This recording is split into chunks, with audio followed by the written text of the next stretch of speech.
Paz, meus irmãos, minhas irmãs, boa noite, bom dia, boa tarde.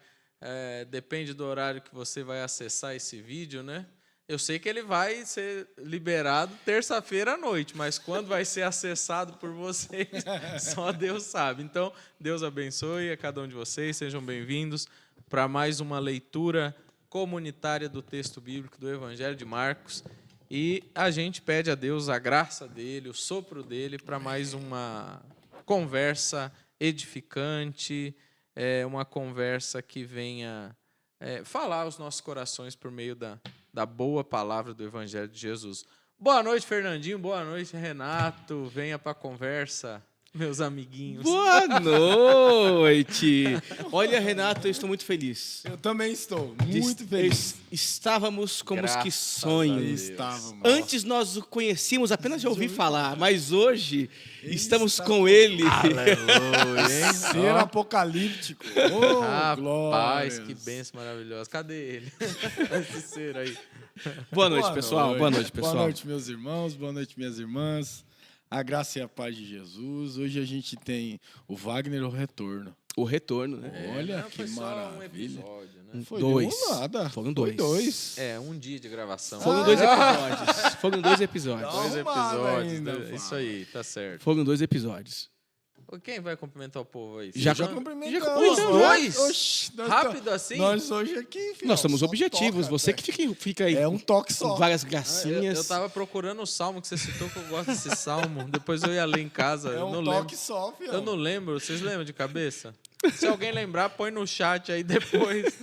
Eu nem lembro. Estavam como os que sonham. Pô, esqueci. 126. É nada. Ó, cabeça de Bíblia, hein, Fernando? tá Vamos lá, doido. vamos lá, vamos lá. Não, agora vamos ser o advogado do diabo. Ou ele tá certo ou ele tá errado. Que isso? O cara é um cabeça de Bíblia, hein, meu? Ah, ele vai conferir ainda. Discípulo do Silas Malafaia, hein? Azulejo do céu. Azulejo do céu. Tá a fim de ofender hoje. Brincadeira. Ai, Mas é o Jesus. 126. Vou ler depois com calma, com os ouvidos, né? Ler com os ouvidos é bom. Vamos orar, meus amiguinhos? Vamos. Então vamos orar. Não, é melhor outro orar. Vamos orar. Então eu oro. Bora. Isso. Deus bendito, em nome de Jesus, te agradecemos pelo Amém. privilégio que o Senhor nos concede. E hoje Muito nós obrigado, podemos ler a tua palavra. Que o Senhor nos ajude, nos esclareça, nos abra o entendimento, para que nós possamos ser edificados e edificar aqueles que nos Amém. ouvem. Que a tua palavra ache guarida em nossos corações e que Amém, Senhor possa Jesus. frutificar, Pai, Amém. para a glória do teu nome. Em nome de Jesus. Amém. Amém. Amém. Muito bem, meus amiguinhos. Meus amiguinhos. Ele tá cheio de graça, viu? Tá cheio de graça. Mas o próprio Jesus nos ensinou a chamar o irmão de amigo, né? Não vos chamos de escravo, mas sim de amigos. Eu não vou brincar porque eu já fui repreendido aqui. Por quê? Porque vocês estão contra mim. O Lucas está contra mim. Hoje o Ítalo não veio porque está contra mim. O Dalton Não. não veio. Então, Só porque eu estou brincando O demais. Ítalo tá no céu. É, não. Deixa o Ítalo O quieto. Ítalo está bem. O Ele Ítalo está- hoje ele é o azulejo do céu. Hoje tá, ele tá está- perto da patroa, Ih, né? tá feliz da vida. Hablando espanhol, Esse né? tá hablando, né? Ah, que Deus abençoe ele. É. Que Deus o abençoe, viu? Mas eu não vou brincar, não. Quem Não. quiser curtir o vídeo, curte. Quem não quiser curtir, curte. Não vou brincar, não. Muito Tá bom. bem. Mas, Aproveita Mas e faz o aproveita e resumo, faz o então. resumo. mas, tem uma coisa que eu tenho que imitar lá o Leão e a Nilce, né? Dá um tapa no dedão. Psh, dá. Agora eu boiei. Não sei quem é a mulher aí que você citou e nem a imagem aí do tapa no O dedão. Leão e a Nilce, coisa de nerd. Tem um canal no YouTube que são famosíssimos e tal. E eles fazem isso, ó. Dá um tapa no dedão aí, ó. Dá um tapa no like. Fernando, volta pro texto bíblico, que eu acho que é melhor.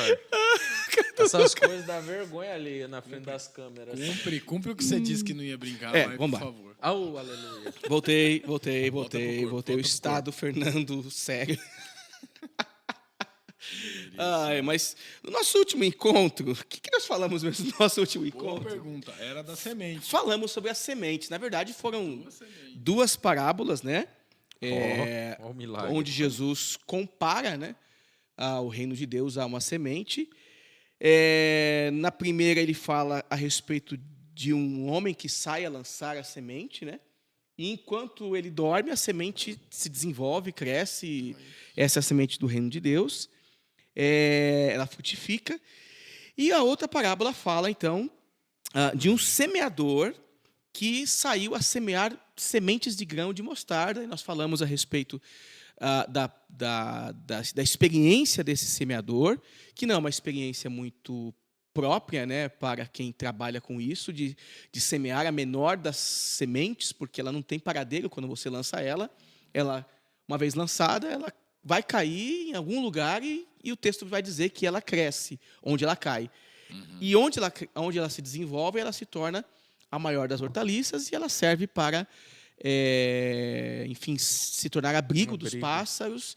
E assim é o reino de Deus em sua extensão, onde ele chega, ele cresce, se desenvolve e se torna um lugar seguro para as pessoas que ali estão.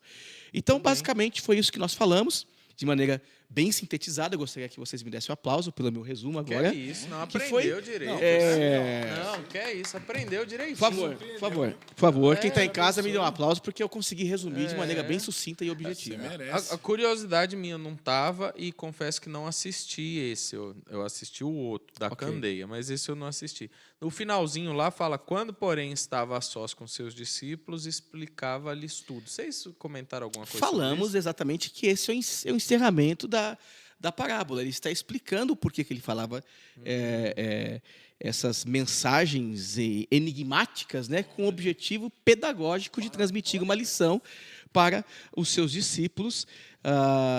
E aí, hoje, nós vamos seguir para o próximo texto. Então, por favor, pode ler, irmão Wagner. Claro que lerei. Eu sou o escriba, o leitor, o arauto. E hoje a gente, então, encerra, com a graça de Deus, o capítulo 4, depois de 16 episódios. Cada capítulo é 4... Nós vamos até 2025. Sem dúvida. Isso porque é o menor evangelho, hein? Termina antes. Se fosse João, Mateus, nós estávamos enrolados. Lucas. Bom, o pessoal lá do grupo de pesquisa que eu participei ficou 4 anos estudando o Evangelho de João, né? Então, que bênção maravilhosa. Mas vamos lá. Capítulo 4 do Evangelho de Marcos, versículo 35. Né? A minha Bíblia traz um títulozinho, Jesus acalma a tempestade. Mas eu estava vendo a mensagem e é legal que o Eugene Peterson coloca assim, o vento vira brisa. Bonito, né? Legal.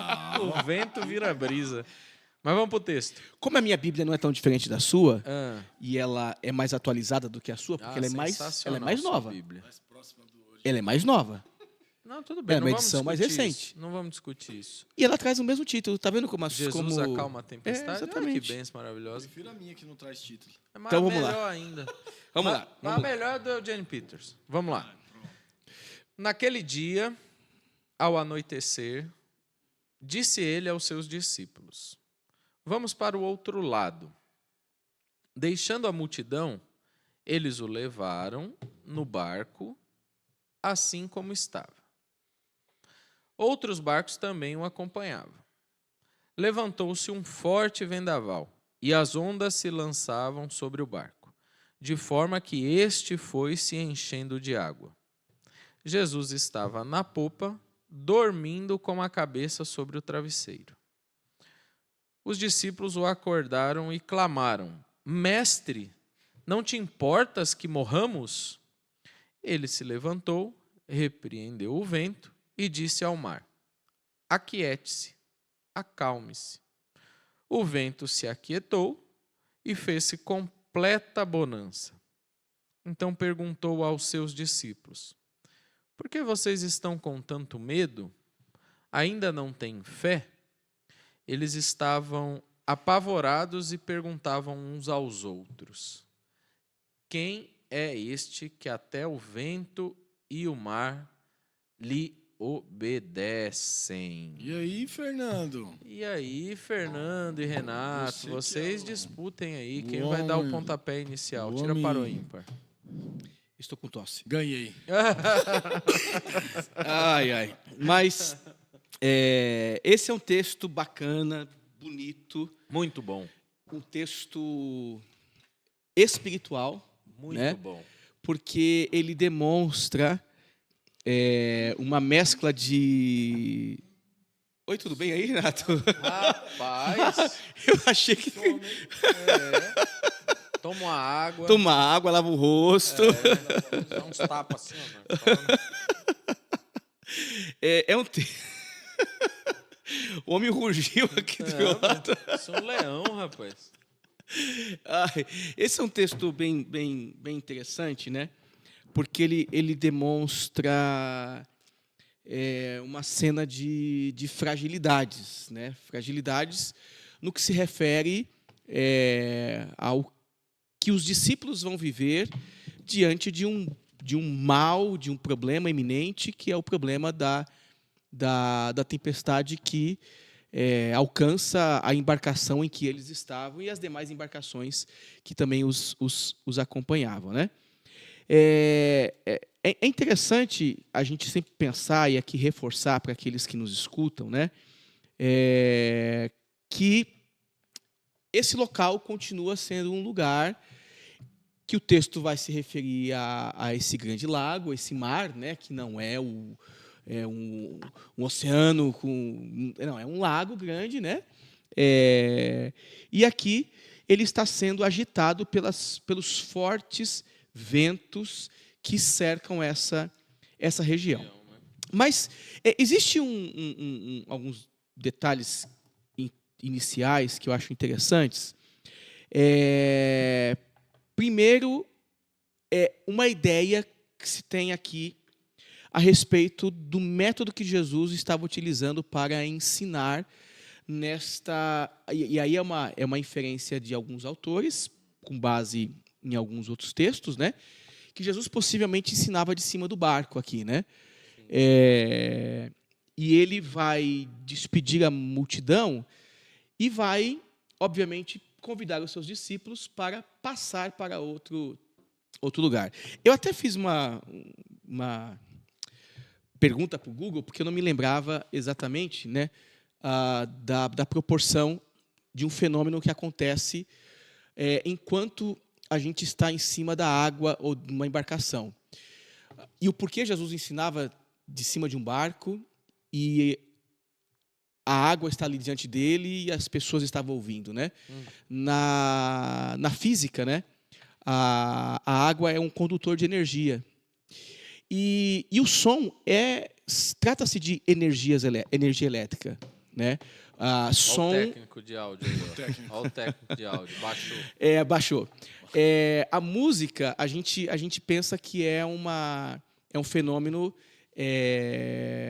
enfim, que acontece do nada e surge, a gente está escutando e acabou. Não, a música, na verdade, é um fenômeno acústico, elétrico, onde os nossos ouvidos, o microfone é muito parecido com o ouvido, né? Ele recebe a vibração e a gente, obviamente, entende, escuta os sons e define aqueles sons daí por diante. Em cima da água, quando você emite um som, esse som ele se propaga cerca de 1.400 e alguma coisa milissegundos mais rápido do que se fosse em qualquer outro ambiente. Então, quando Jesus ele sobe no barco, ele passa a ensinar de cima do barco, a sua voz chega tem um alcance maior ao ponto de atingir as pessoas que estão a certa distância, coisa que ele não conseguiria fazer se ele estivesse simplesmente falando aqui em um grupo de 100 pessoas estando ali. Você não consegue dar conta de falar para 100 pessoas tranquilamente.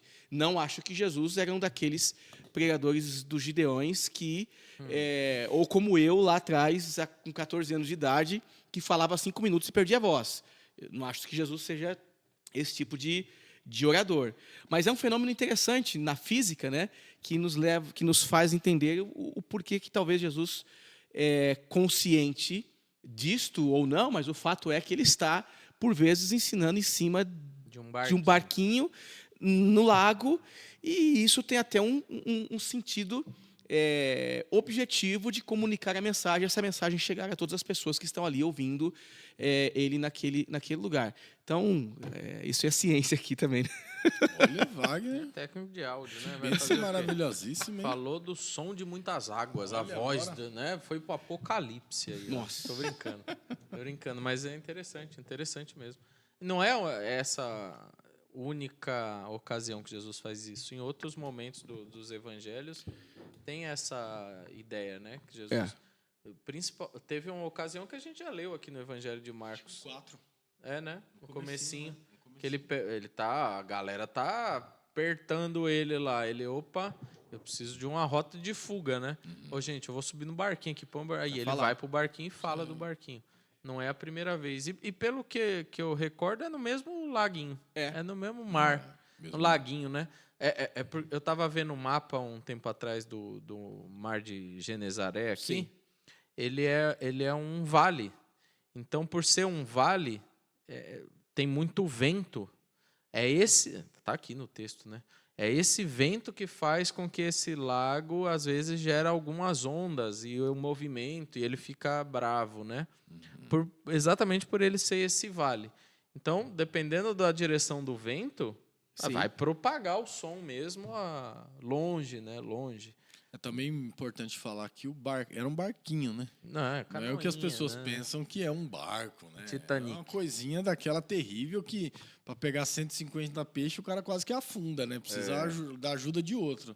Então é legal porque você vai ver que por qualquer coisa se afundava, né? Não é uma coisa de você imaginar que é um ciclone, o barco sendo arremessado no meio das rochas. Não é nessa dimensão. É uma proposta, quase chorei agora, hein, Wagner?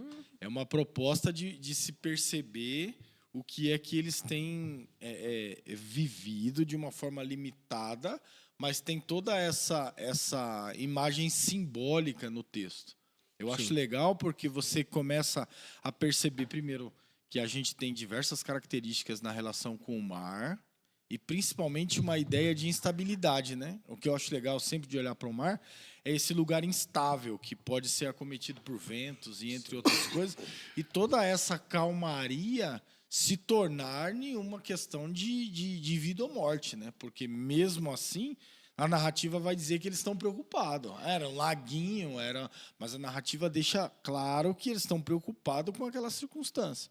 Então, eu acredito que é legal a gente olhar essa instabilidade, esse risco, e tem toda uma simbologia por trás do interesse para onde Jesus vai, o que Jesus vai fazer, a opressão numa questão espiritual, de você pensar que Jesus não tinha interesse que Jesus chegasse naquele outro lado, porque Jesus vai romper as fronteiras de fato, né? Se a gente seguir a narrativa do texto para o próximo episódio. Então é legal a gente analisar alguns detalhes assim de imediato, né?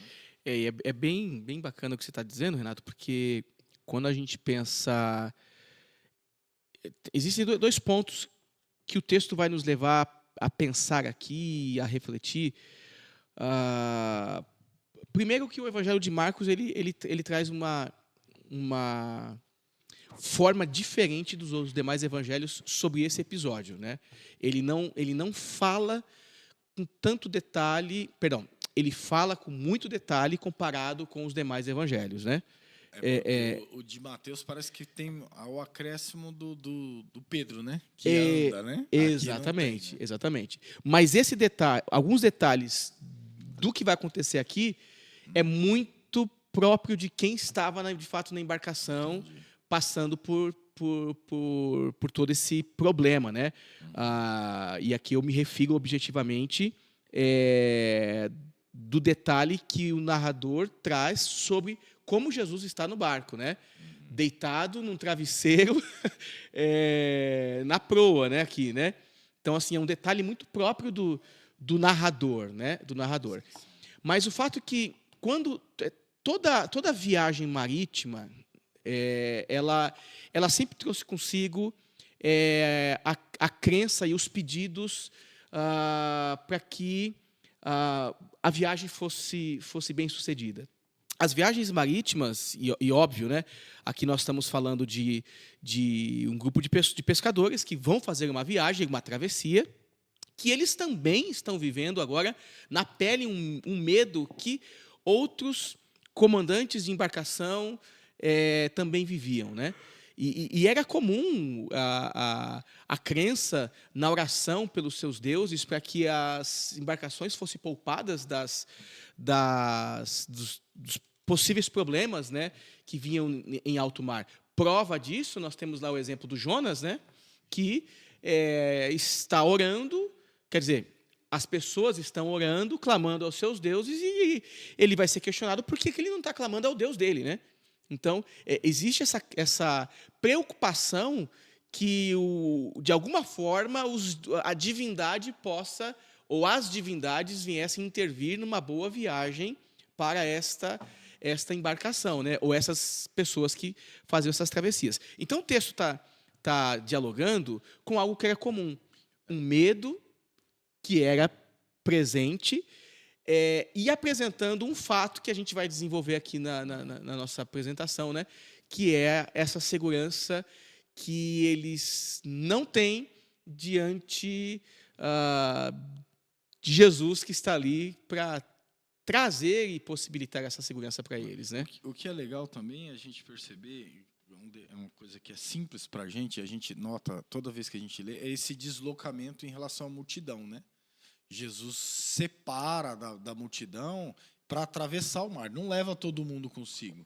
Ele não diz, pessoal, agora... Cada um pega seu barquinho. Vamos, o pessoal se reunir lá na comunidade de... Lucas. De Gadara. Gadara. Não, de forma alguma. O que ele diz é o seguinte, olha, a gente se deslocou. Essa tem sempre aquela separação que a gente faz quando prega entre a multidão e os discípulos, né? Então, eu acho legal porque essa experiência é daqueles que se aproximam de Jesus, né? Não é daqueles que estão no meio da multidão. É aquela galera que nós lemos lá atrás que Jesus tomou 12 para si, né? Então, nesse movimento, lá no texto ele vai dizer quem é este, né? Então, não é só a manifestação de milagres e poderes, é a manifestação do ser de Deus, né? De quem de fato Jesus é.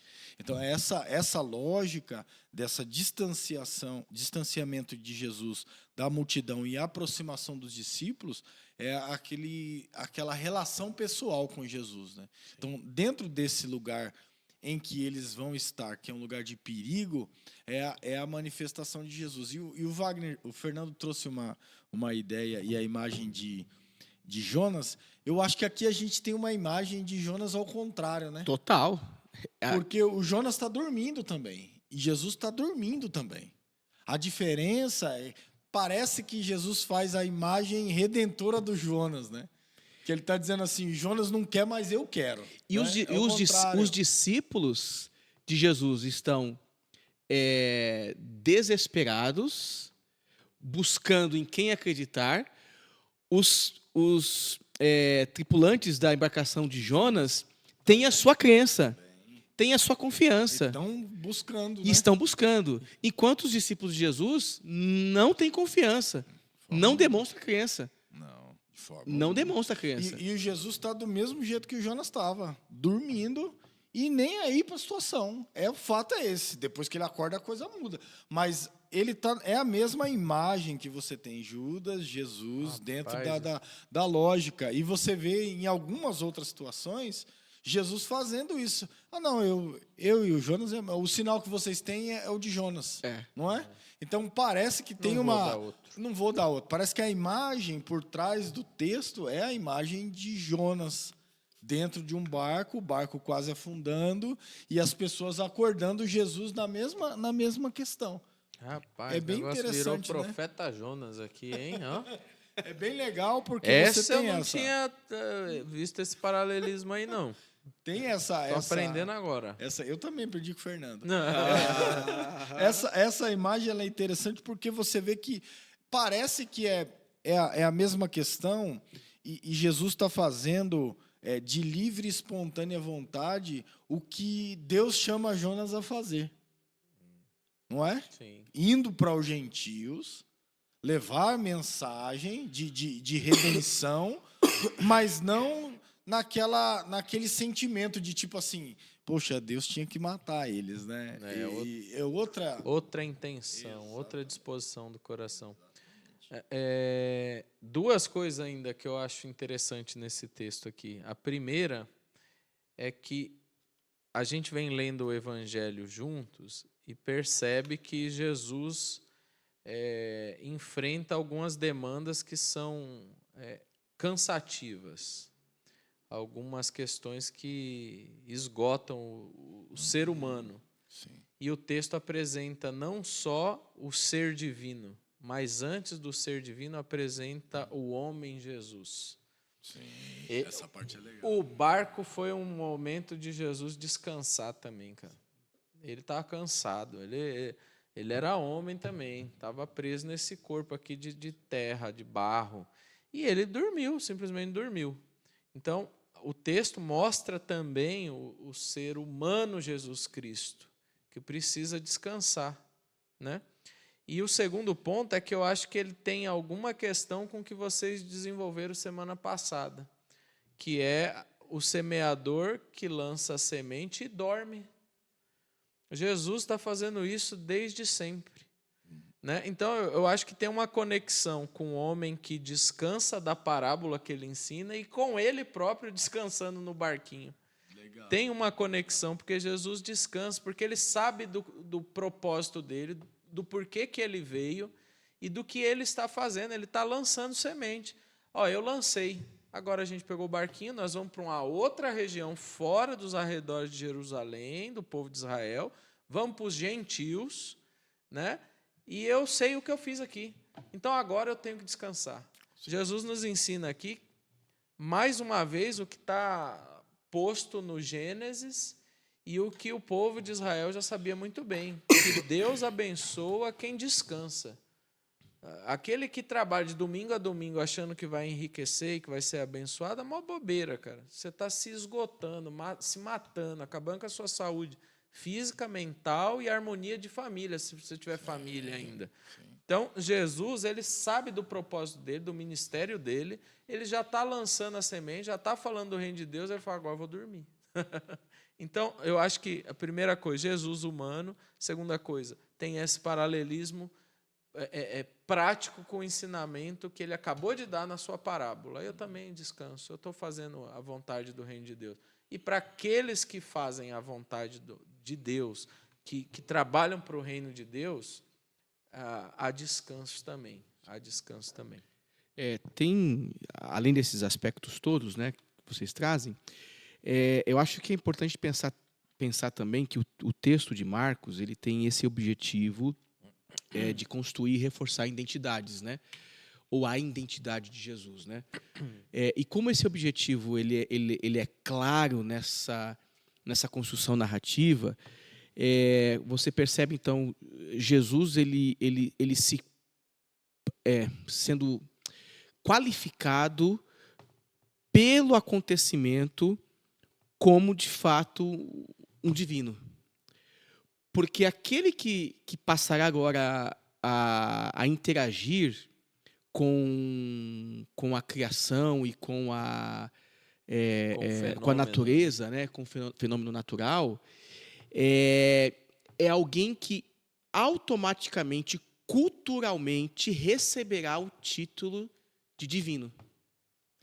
Porque as interações com a natureza ou a autoridade sobre os fenômenos naturais característica ou dos seres divinos da época.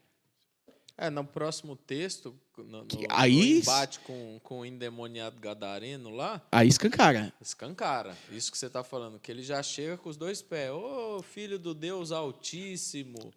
Cara, ali é engraçado, mas deixa pro Deixa próximo. Deixa pra lá. Calma, porque o texto vai... Mas é isso aí. O texto vai falar também, né? E aí veja como eu acho, né, que ele é, de fato, um texto que, além de trazer todos esses ensinamentos, ele está colaborando para dizer, olha, Jesus, de fato, ele é o Filho de Deus. Porque... As duas ideias de Deus que a teologia desenvolveu, essa 100% cristologia, Deus, né? 100% homem, está aqui. Né? Exatamente. É isso aí que você está falando. Mas, na narrativa, a forma com que se desenha as coisas, você percebe que ela é um pouco estranha, né? Primeiro que esse barco com polpa. Que tipo de barco que é esse que tem polpa ao ponto de uma pessoa estar dormindo com travesseiro? É estranho. Não é tão pequenininho. É um barco pequeno, Então, mas é um barco que tem um lugar para uma pessoa descansar. Então, esse é o ponto. Aí vamos falar de teologia agora, tá, pessoal? Vamos teologar, tá? Por favor. Vamos teologar. Na teologia, E na análise do texto, isso não fecha. Não tem Pela, um barco desse. pela dimensão do barco. Não fecha. Por isso que se trata de uma narrativa com esse objetivo de declarar quem é Jesus. Agora, os detalhes da embarcação não foram preservados. Não é o interesse de dizer, olha, não. o barco é pequeno, Se é uma canoa, se é uma grande. escuna. Não existe o objetivo nessa precisão de dados. Acho que é isso que eu quero dizer. Porque senão alguém pode dizer assim, então quer dizer que está errado aqui, né? O barco não era pequeno, o barco é grande. Não se trata de estar certo ou estar errado. Se trata que, na composição do texto, quem está escrevendo não tem o objetivo de dizer, olha, barco grande ou barco pequeno. O fato é, Jesus é Deus. E dormiu. A gente dorme em pé no trem, meu amigo. E dormiu. Em pé, não vai dormir numa canoa. Só que vem uma outra relação, que é demonstrar que esse que dorme exerce poder sobre os fenômenos naturais e aqueles que estão acordados não têm capacidade de ter fé. Aqueles que estão ali presenciando, eles não conseguem administrar o medo ao ponto de ter fé. Porque esse é o ponto. Eles não conseguem administrar o medo que na verdade, a fé seria a resposta para o medo, né? Não, o problema não está no medo. O problema está na questão deles não confiarem. O medo é inerente à vida. O medo faz parte da vida. É bom que a gente tenha medo. Até a página 2. É bom que a gente tenha medo. Agora, aqui o ponto é, eles não foram capazes de ter fé diante do medo. E o texto diz que parece que eles acham que Jesus está indiferente ao problema. Eles Parece dão bronca que em Jesus. Mestre, nós estamos quase nos afogando e o senhor nem se importa. Não é algo assim. É bronca? Parece que eles podiam. Ô, Jesus, acorda, nos ajuda, né? Não, mas parece Nós que vamos morrer. você está indiferente ao que está acontecendo, ou você está fingindo que está dormindo, sei lá o que eles estão querendo dizer aqui, mas eles estão brigando com Jesus. Você tem que fazer alguma coisa, a gente está quase morrendo. Então, é estranho essa fala, porque ao mesmo tempo que eles estão desesperados, sem fé, eles estão cobrando de Jesus algum posicionamento. Porque se o senhor trouxe a gente para cá para morrer no meio do rio, a gente devia ter ficado lá, ou sei lá, o senhor não vai fazer nada para que a água seja jogada para fora, para que a gente não afunde. Eles estão destoando. Alguma coisa tá Eles estão destoando. Mas é legítimo. Sim. Não, Não legítimo. sou advogado deles e concordo com você. Mas é legítimo porque uma pessoa amedrontada, ela perde desespero. Ela perde o foco e ela se agarra a qualquer galho. Uma pessoa que está se afogando. O que os bombeiros e salva-vidas orientam? Cara, não vai tentar pegar, porque a pessoa vai estar tão desesperada que ela pode te agarrar e te afundar. Se for pegar, dá um safanão nela para desmaiar ela. Exato. Tem que ter experiência para esse tipo de socorro. O fato aqui é que eles estão tão desesperados diante da morte, imaginando que vão morrer, que qual que é a solução disso? Os remos já não estão dando conta. Se tivesse vela, menos ainda. Ele que pediu para a gente atravessar. Ô, cidadão, você que é o capitão da embarcação. Então, no desespero, a gente se apega, se agarra a qualquer coisa. Não que Jesus seja qualquer coisa no texto. Mas eles apelam, porque o medo nos cega. Medo, que nem o Fê falou, é uma emoção normal, inerente ao ser humano. É um dispositivo de segurança, né? E até a página 2, ela é... super importante. Importantíssima. Porque se eu sei que está tendo um tiroteio ali fora, eu não vou atravessar no meio. Né? Eu vou fugir de uma situação de perigo. Sim. Agora, se o medo é fantasioso, gera medos para além da realidade, aí ele é patológico, aí você tem que tratar esse medo. No caso deles aqui, era legítimo.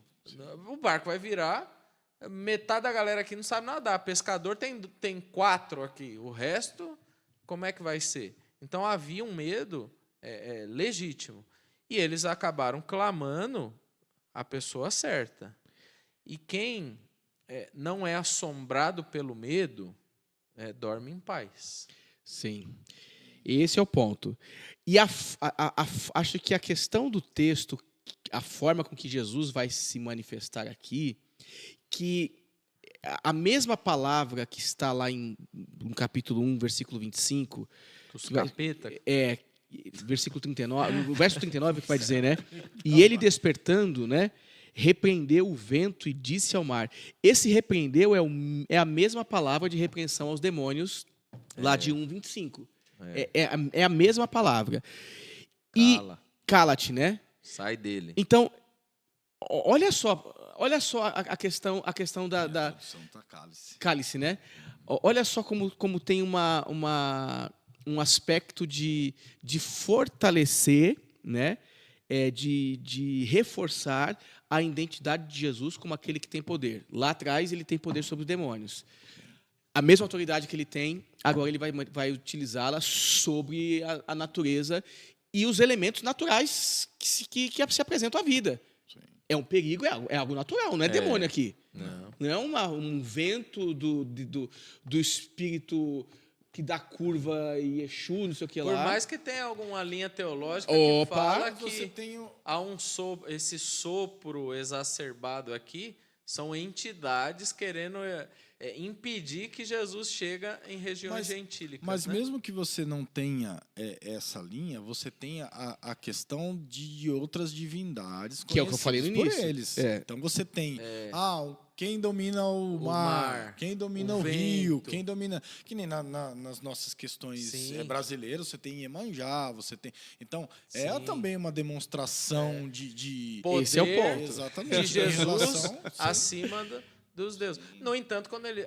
eu tô querendo acelerar pro 5 Não, mas já. esse é o ponto. Não, porque, não olha, chega no 5, não, não. Nós estamos... para. É a introdução do Pro 5. cinco, é Ó, verdade. você que está nos assistindo agora, nesse exato momento, convidamos você a fazer uma reunião, trazer um grupo grande de pessoas para assistir o próximo episódio do capítulo 5. Antecipa a leitura, lê antes. Venha com a inteirar gente. do E que você nós ainda estamos que não deu um tapa falando. no dedão, ó, Ai, dá meu um tapa no Deus. dedão. Vamos voltar pro texto, Renato. Voltando. Volta. Mas é tão interessante. Aquiete-se, rapaz. Acalme-se. É tão interessante. Aqui, ó. Jesus. Volta pro corpo. Quando o Renato falava sobre a questão do Jonas, eu lia sobre essa proposta, né, de alguns autores, e a gente consegue ver exatamente essa manifestação de Jesus como, de fato, um Deus que está acima de todos os demais deuses, porque se lá na embarcação do Jonas as pessoas clamavam aos seus deuses por socorro, Sim.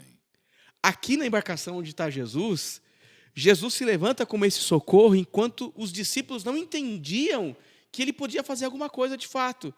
Acorda, o que você pode fazer? Sim. Acorda aí. Lá na embarcação do Jonas, pessoas desesperadas, lançando tudo que tem ao mar, como sacrifício, como objetivo de preservação da vida ali. Sim. E aqui, Jesus é esse que se porta como soberano e senhor dos mares. E é bem legal porque o texto de dos Jonas, ventos. ele tem um monte de detalhezinho, né? Porque quando o cara vai questionar o Jonas, ele faz o quê? De onde você vem? Qual é o teu povo? Que ocupação é a sua? Qual é o seu povo? Depois que eles conversam com Jonas, a conversa é o contrário. A conversa é: o que é que você fez para a gente estar diante dessa situação? Não é? Exatamente. Então ele vai dizer: joga ele no mar e tal. E aí a gente já conhece toda a narrativa. Mas o Jesus se apresenta totalmente ao contrário.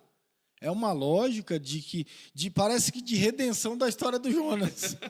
Sim. Que ele traz, quando eles acordam, eles conhecem Jesus. Eles sabem quem Jesus é, mas ele não conhece esse poder de Jesus, porque Jesus não tinha acalmado nada ainda. Se a gente seguir a questão da linha do Marcos cronológica aqui, né? Sim. Bíblica, né? Não cronológica, bíblica. Então você vai ver que Jesus ainda não tinha feito nenhum milagre de para vento, para mar, para nada. Então eles não conhecem essa capacidade de Jesus. Então eu acredito que quando eles acordam de Jesus é para que Jesus faça o que eles estão fazendo, talvez. Jogando água para fora do barco, fazendo alguma coisa. Mas Jesus vem e faz esse ato extraordinário. de mandar o mar parar e o vento parar também. Então, eu acho que é também uma disposição de você conhecer alguma coisa que você não conhecia ainda, né? De você ter uma relação com Jesus, de apresentar uma face que a gente não conhecia. Então, por isso que eu acho que a ligação de você dizer, olha, Jesus sai da multidão e se manifesta, ou se apresenta, ou mostra alguma coisa que eles ainda não sabiam que Jesus podia fazer. Legal. Então, por isso essa descrença, esse medo que você disse, Wagner. Tudo tá relacionado em dizer assim, poxa, mas eu não sei o que é isso. No relato do Pedro é diferente, né? Porque Jesus não está no barco, Jesus vem andando por cima das águas, eles estão apavorados também, acham que é um fantasma, Exato. não conhece nada, e o Pedro fala, não, mas se é o Senhor, eu quero andar também. É maluco, né, o Pedro? Vocês falaram tanto de Jonas que eu lembrei de uma piada. Posso contar? É boa. É boa. É legal, é boa. Ó, abre parênteses e a gente fecha Dá rapidinho. até medo, Pra voltar, Lucas. pra dá Ô, voltar. até Lucas, medo. quando o cara fala que a piada é boa, Quando o cara antecipa a piada, é porque... Né? Eu não devia ter feito isso, mas eu vou contar. Abre parênteses e depois a gente fecha. A professora de ciência estava dando aula para as crianças, 3ª, 4ª série. E falando sobre baleias. Já ouviu? Você está dando risada aí já? Não. E falando que é impossível um animal marinho engolir uma pessoa. Aí uma criancinha, filho de crente é fogo, levantou a mão e falou, mais uma baleia engoliu o Jonas. Aí a professora, não tem isso, não existe, não engoliu o Jonas, coisa nenhuma. Aí a criança, tá bom, professor, quando eu for para o céu, eu pergunto para o Jonas, então. Aí a gente fica sabendo. Aí ela falou assim, mas e se Jonas não for para o céu? Aí a criança falou assim, aí a senhora pergunta para ele no inferno. É boa, né? Eu não falei que era boa? É boa. Já atacou a professora no inferno, só porque que não concordou, velho. É bem pentecostal essa menina. E bem do imaginário infantil, né? Como as crianças pensam diferente, né? Como o mundo delas é muito melhor que o nosso, mais simples, mais tranquilo. Fechamos parênteses do Jonas? Vamos pro texto. Então, Aquiete-se, Wagner, aquiete-se, acalme-se. meus irmãos, eu gostaria muito que vocês que estão aí do outro lado da telinha, Isso dá uma animada. vocês pudessem, nesse momento, sabe aquele momento que o comercial entra, vocês vão tomar uma água, pode tomar uma água, fica à vontade. Esse é aquele momento de você dar uma risadinha e tal. Voltamos, sentou. Aí. Voltando ao texto. Agora vamos para o texto. Então, perguntou aos seus discípulos, por que vocês estão com tanto medo? Né? É o que a gente está falando, né? Não era um medo comum, era acima do normal. Por que vocês estão com tanto medo? Ainda não tem fé? Esse é o ponto. A fé é a resposta para esse medo. A fé é terapêutica, cara. Eu vou falar sobre Setembro Amarelo, né? A espiritualidade, desenvolver uma espiritualidade sadia, ela te protege de males, de transtornos mentais, cara. Eu não sei se A espiritualidade é um conceito hoje da qual a OMS, Sim. Organização Mundial da Saúde, incluiu no conceito de saúde. Sim. Saúde é o bem... 1999. Saúde é o completo bem-estar biopsicossocial e espiritual. Então, a fé sadia, que tem umas fés, né? Que a Quase gente uma fezes. é isso aí, que faz muito mal. Sim. Mas a fé é terapêutica.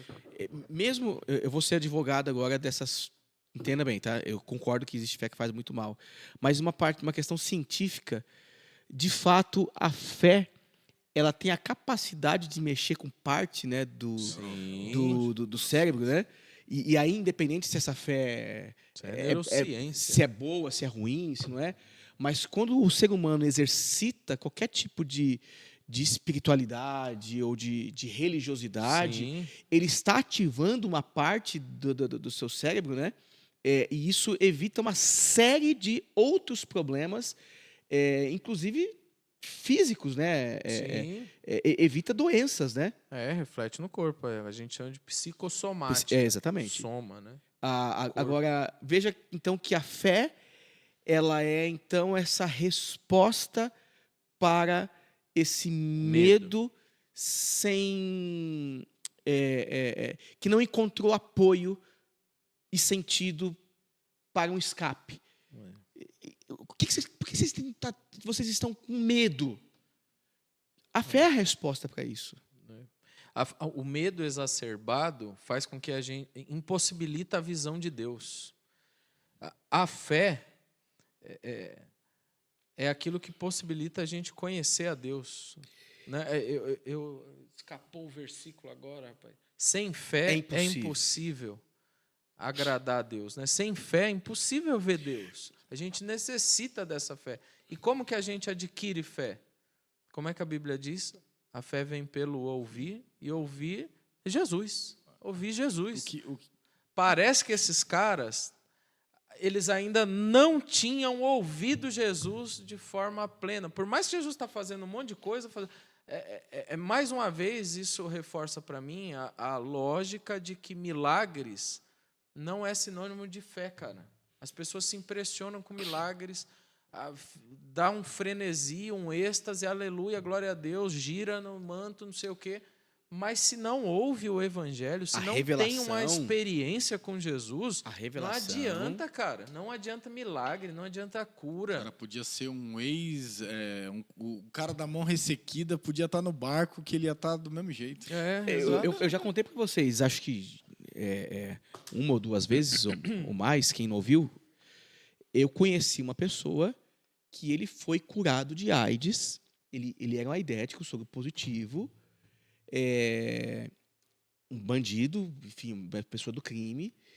Ele teve ele contraiu o vírus, estava muito mal, prestes a morrer, e ele confessou Jesus como seu Senhor, mudou de vida, saiu da criminalidade e tal, e começou a cantar e louvar o Senhor, e no culto ele foi curado. O cara começou a ficar bem, fez o teste, cadê a AIDS? Ele foi curado da AIDS. Só que aquela cura não incidiu em transformação de vida. Passado alguns anos, esse cara estava entregue às suas paixões novamente, que antes ele tinha vivido. Então, o que você está falando é isso mesmo. Então a fé, aí a gente entra num tema legal. Então, a crença por medo não é fé.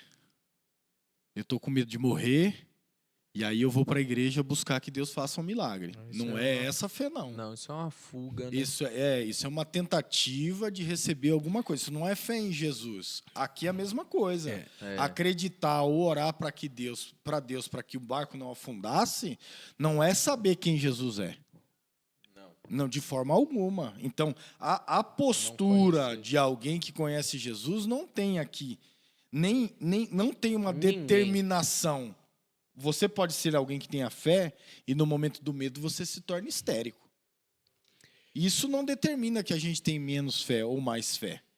Agora, se você tiver um medo que paralise, aí pode ser que a nossa fé não esteja dialogando com a minha certeza de que Deus pode deixar o barco afundar e eu estar tranquilo. Sim. E dizer, não, legal, eu creio em Deus, se eu morri. Eu sei para onde eu vou, ou eu não sei para onde eu vou, mas eu entrego a minha mão, meu corpo para Jesus e glória a Deus. Ou eu creio que Deus vai parar esse vento.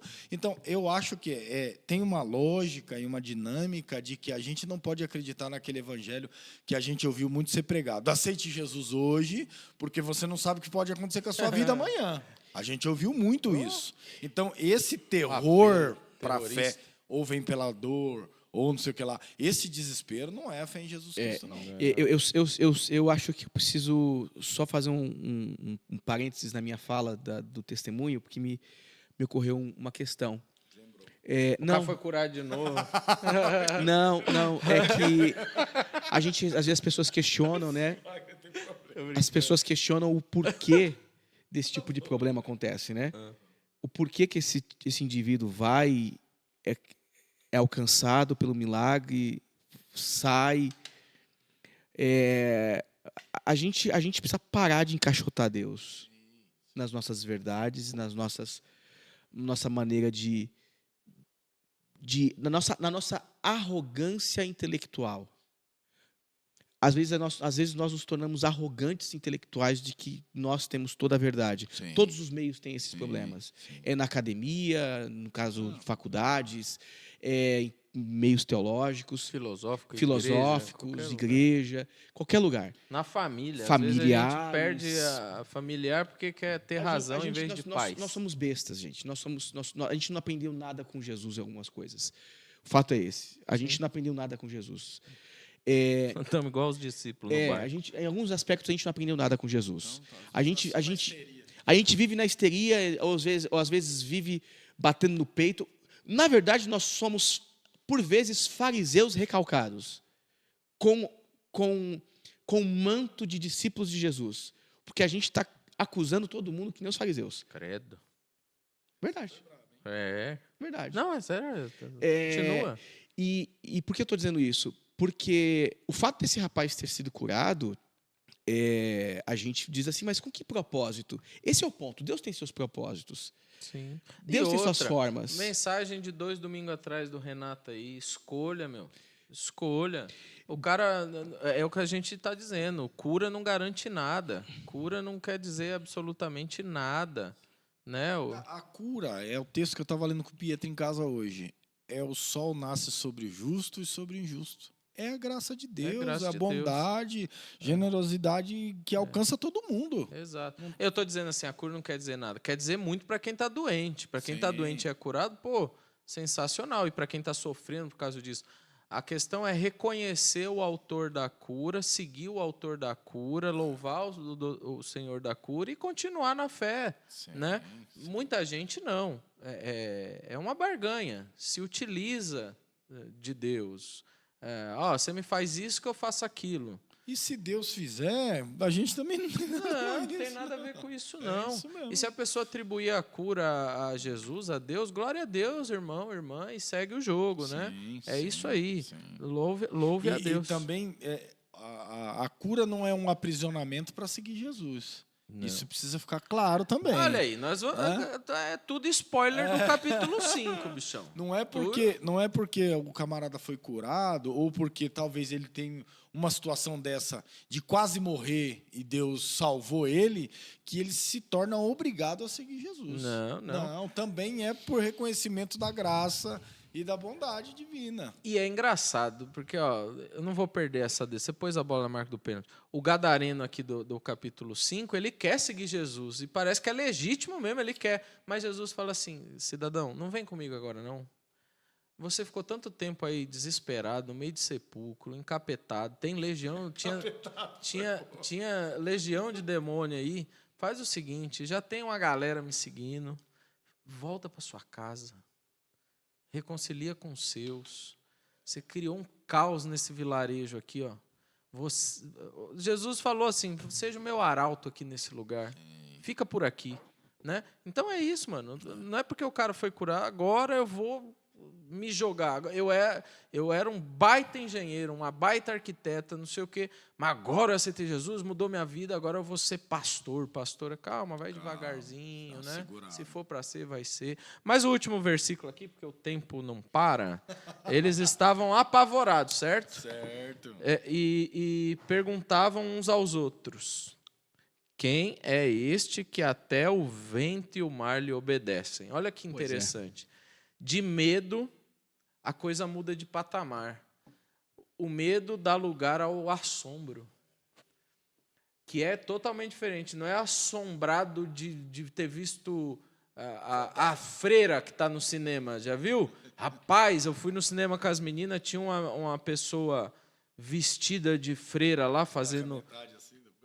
Numa freira, rapaz, que dava pavor de olhar, um olho fundo assim, ó.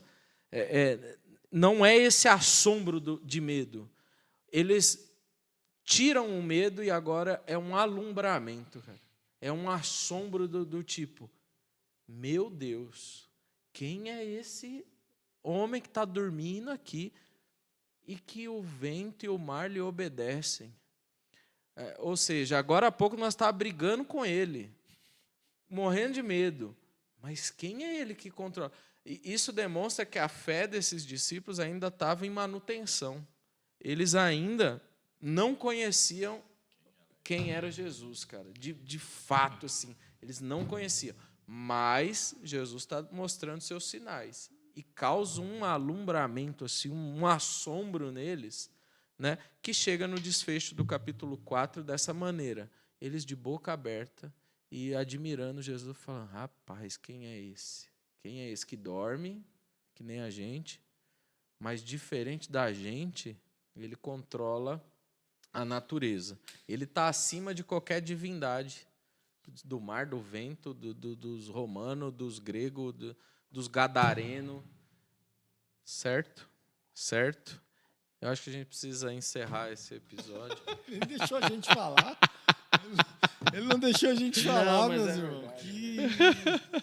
Não, mas Fiquei assombrado Agora com fiquei a fala assombrado. dele. Quem é este? Quem é esse que acaba a live assim, tão abruptamente? Olha. Mas é um texto muito especial no aspecto da confiança, né? Que nos leva a entender que confiar em Deus e descansar no Senhor não é um sinônimo de garantias de vitórias e daí por diante, mas ele é a base de uma certeza que eu estarei, eu permanecerei, a minha vida estará inabalada, não se sofrerá abalos, né?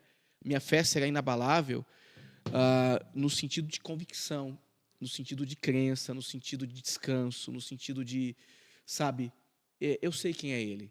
Agora, se Ele não quer, como você disse, Renato, se Ele não quer acalmar a tempestade, o que me resta é descansar. Sim. Se Ele vai acalmar a tempestade, o que me resta é se alegrar. Se eu vou andar com Ele em cima das águas, o que me resta é caminhar. Se eu vou afundar, porque eu também sou esse cara que pode afundar, né? Eu tenho a convicção de que Ele vai me pegar pela mão e vai me levantar para cima, né? Vai me puxar para cima. E me parece que a vida é, de fato, essa dinâmica, né? Esse rolê de cima do mar, né?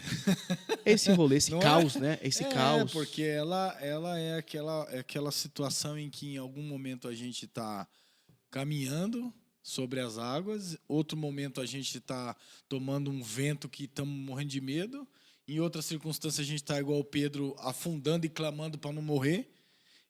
Parece que a vida da gente é esse estar sobre o mar, né?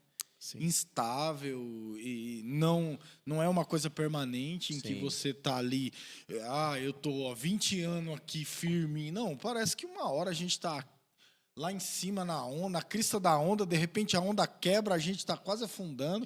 A onda tá sem crista. Acabou crista, acabou tudo.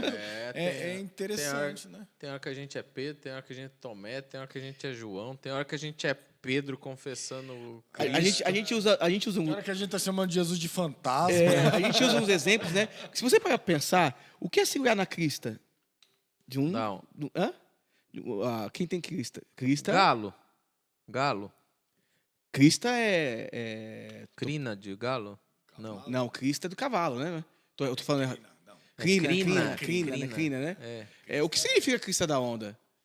É pegar o alto da onda, por isso que é a crina do... Mas a crista da onda não é um negócio uniforme, tranquilinho, não, só que você alto, fica lá, né? só... Porque fica lá em cima é um negócio dificílimo, viu? Não é pra qualquer um, não. Eu não tenho... capacidade nem de nadar. Mas acho que deu, né? Pra mim deu já há algum tempo aí. Já até fechou Até fechou. É sinal, isso aqui é sinal escatológico. Então. Entendeu? Mas, a gente encerra... Vamos lá. Encerra... Desafiando desafiando você que está em casa a participar conosco no próximo episódio. Terminar com a musiquinha, né?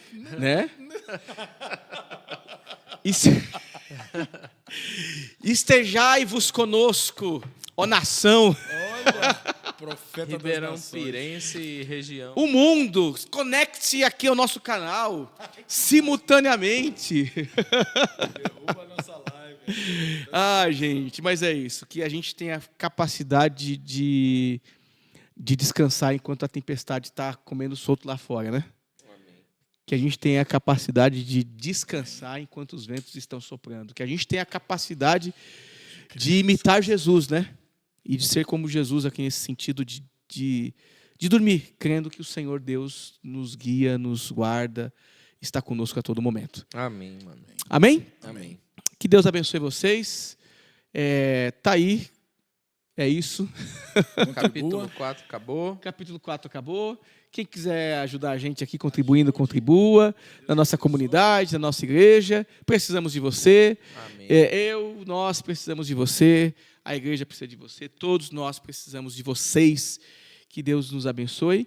E é isso. E quem quiser estar conosco, venha fazer uma visita aqui para a nossa igreja, né? Sim. Você que é das redondezas de Ribeirão Pires, de Mauá, Santo André. Quinta e domingo.